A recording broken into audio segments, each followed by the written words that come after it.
মাদারীপুর জেলা কৃষক দলের ৪৪তম প্রতিষ্ঠা বার্ষিকী উপলক্ষে বর্ণাঢ্য র্যালি ও আলোচনা সভা অনুষ্ঠিত হয়েছে। মাদারীপুর থেকে আরিফুর রহমানের তথ্যচিত্রে বিস্তারিত প্রতিবেদনে। মাদারীপুর জেলা কৃষক দলের প্রতিষ্ঠা বার্ষিকী উপলক্ষে বর্ণাঢ্য র্যালি ও আলোচনা সভা অনুষ্ঠিত হয়েছে।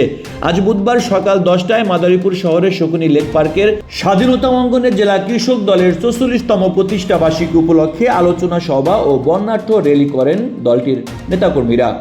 এ সময় দলের চেয়ারপারসন বেগম খালেদা জিয়ার সুস্থতা কামনা ও দেশনায়ক তারেক রহমানের দেয়া ৩১ দফা বাস্তবায়নে দলের নেতাকর্মীদের কাজ করার জন্য আহ্বান, আগামী জাতীয় সংসদ নির্বাচনে জনগণের দ্বারপ্রান্তে গিয়ে ৩১ দফা সম্পর্কে অবগত করা সহ নানান বিষয়ে আলোচনা করা হয়।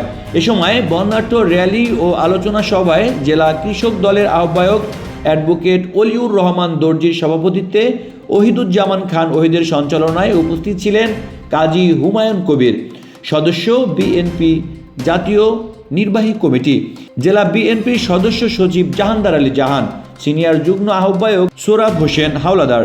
এছাড়া অন্যান্যদের মধ্যে উপস্থিত ছিলেন জেলা উপজেলা যুগ্ম আহ্বায়ক সহ পৌর, উপজেলা ও ইউনিয়ন পর্যায়ের বিভিন্ন স্তরের নেতাকর্মীরা। আজকে সেই শাসক গোষ্ঠীর বিদায় হয়েছে। এই শাসক গোষ্ঠী আজকে শুধু কৃষক হত্যা নয়, এই কৃষক আজকে কৃষক হত্যা, ছাত্র হত্যা এবং প্রত্যেকটি মানুষের আজকে সেই স্বাধীনতা খর্ব করেছেন, বাক স্বাধীনতা খর্ব করেছেন, গণতন্ত্রকে হত্যা করেছেন, আজকে দেশের টাকা বিদেশে পাচার করেছেন। সেই স্বৈর শাসনের সাবেক সেই ভোটারবিহীন প্রধানমন্ত্রী শেখ হাসিনা আজকে গণ আন্দোলনের মাধ্যমে বিদায় নিয়েছেন। আজকে আমি কৃষক দলের উদ্দেশ্যে বলতে চাই, ঐক্যবদ্ধের বিকল্প কোন রাস্তা নাই। আজকে আমাদের ঐক্যবদ্ধভাবে এই স্বৈরাচারী বাংলাদেশের মাটিতে জন্ম না দিতে পারে আমাদের শেখ পত্রিকার এই প্রতিষ্ঠা বার্ষিকী। বন্ধুরা আমার সেখানে বক্তব্য দীর্ঘায়িত করতে চাই না। আজকে ছাত্র ছাত্রী আন্দোলন, জনতার আন্দোলনের মাধ্যমে তেমনি ভাবে এই স্বৈর শাসক খুনি হাসিনা বিদায় নিয়েছেন। আমরা চাই ভবিষ্যতে আর কোনদিন এই স্বৈরাচার জন্ম না দিতে বাংলাদেশে। আজকের এই ছাত্র হত্যাদের হত্যাকারীরা এখনো বাংলার বাড়িতে ঘুরে বেড়াচ্ছেন। শেখ হাসিনা ষড়যন্ত্র করছেন ভারতে বসে।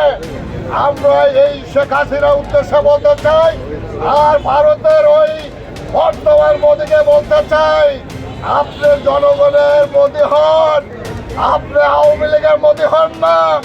আজকে ভারতকে বাংলাদেশের জনগণের বিরুদ্ধে লাগিয়ে দেবেন না, বাংলাদেশের বিরুদ্ধে ষড়যন্ত্র করবেন না।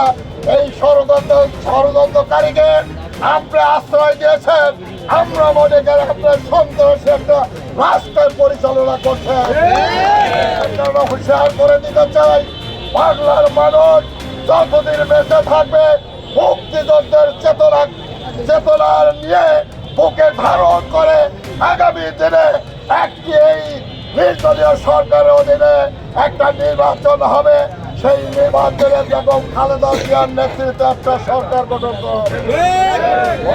আমাদের তারেক রহমান স্পষ্ট বলেছেন, আমরা কোনো সন্ত্রাস করবো না, আমরা কোনো চাঁদাবাজি করবো না, আমরা কোনো টেন্ডারবাজি করবো না, আমরা আওয়ামী লীগের দোষরদের বন্ধু আমরা হবো না।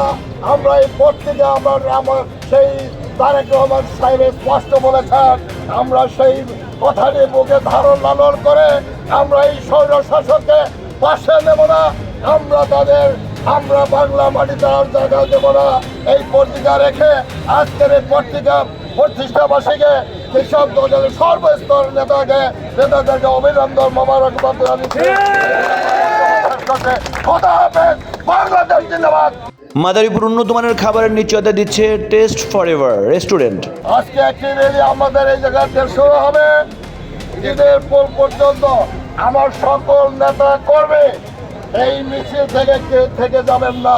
দয়া করে সেই ঈদের পর পর্যন্ত আমরা দেখতে চাই যেমনি ভাবে উপস্থিত হয়েছেন তেমনি ভাবে ওই জায়গায় শেষ পর্যন্ত আপনাদের উপস্থিতি দেখতে চাই। সকলকে ধন্যবাদ।